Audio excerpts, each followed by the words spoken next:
దేశ చరిత్రలో మరే రాష్ట్రంలో అయినా కూడా ఇలాంటి లంచాలు లేని వివక్ష లేని వ్యవస్థను ఎక్కడైనా మీరు చూశారా అని అడుగుతా ఉన్నాను.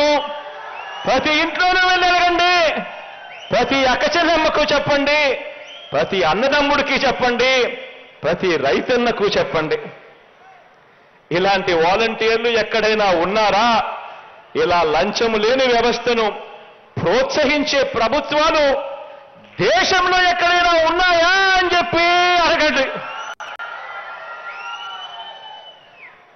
మన ప్రభుత్వం రాకమునుపు ఎవరైనా కూడా ప్రభుత్వం నుంచి ఇచ్చే ₹1 ఎటువంటి లంచము, ఎటువంటి అవినీతి, ఎటువంటి వివక్ష లేకుండా ప్రజల చేతుల్లోకి చేరగలుగుతుందా అని ఎవరైనా అడిగితే ఎవ్వరూ కూడా ఇది జరిగే పని కాదు అని చెప్పే పరిస్థితి.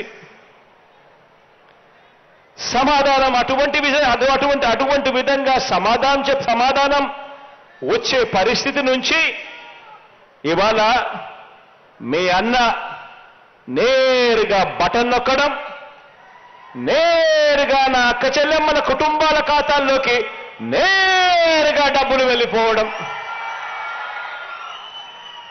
లంచాలు లేకుండా వివక్ష లేకుండా ఏకంగా ఈ 58 నెలల పాలనలో మీ అన్న ప్రభుత్వం అక్షరాల ఇప్పటిదాకా ₹2,55,000 కోట్ల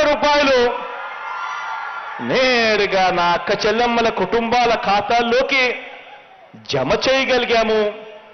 ఇది ఒక విప్లవం కాదా అని అడుగుతా ఉన్నాను ఈ సందర్భంగా.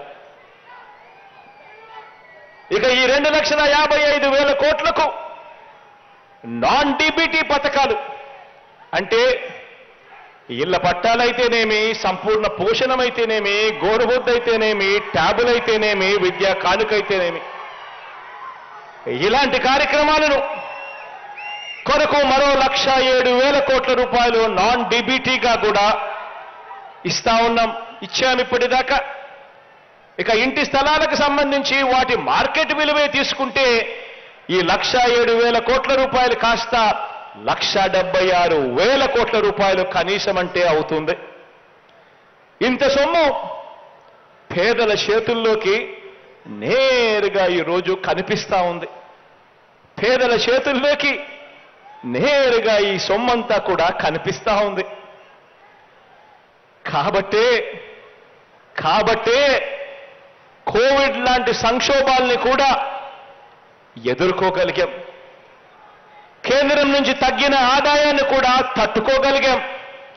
ఓ లంచాలు లేని ఓ వ్యవస్థను మీ బిడ్డ ప్రభుత్వం తీసుకురాగలిగింది కాబట్టే ఇది జరుగుతా ఉంది అని చెప్పడానికి ఈ సందర్భంగా గర్వపడతా ఉన్నా.